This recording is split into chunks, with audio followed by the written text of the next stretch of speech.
যারা বলছে সবার আছে হেটার্স লাভার্স, যেমন নেগেটিভ পজিটিভ আছে তেমনি হেটার্স লাভার। হঠাৎ করে সবাইকে চমকে দিলেন ঢালিউডের সুপারস্টার শাকিব খান ও তার সাবেক স্ত্রী অপু বিশ্বাস। কানাডার রাস্তার মধ্যে একসঙ্গে দেখা গেছে এই দুই জনপ্রিয় তারকাকে।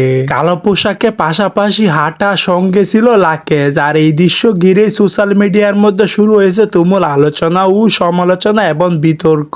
নেটিজেনরা বলছে তাহলে কি তবে আবারও কাছাকাছি আসছেন তারা, নাকি শুধুই এর পেছনে রয়েছে কোনো একটা নতুন গল্প।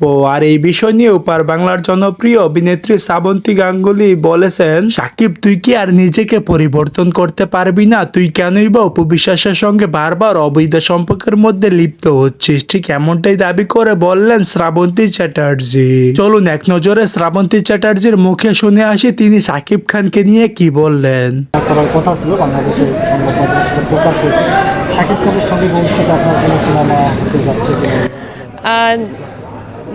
নিশ্চয়ই করব একসঙ্গে। ভালো গল্প হলে নিশ্চয়ই আমরা, যেহেতু আমাদের জুটিটা দর্শক মানে আমাদের বাংলাদেশের দর্শক খুব ভালো লেগেছে, প্রচুর হিট করে দিয়েছে, তো অবশ্যই সাকিবের সাথে আমি আবার ছবি করব।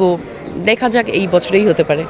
সো দর্শক, আজকের এই ভিডিওটি এই পর্যন্তই। যদি ভিডিওটি ভালো লেগে থাকে তাহলে ভিডিওতে একটি লাইক, একটি কমেন্ট আর অবশ্যই চ্যানেলটি সাবস্ক্রাইব করতে ভুলবেন না।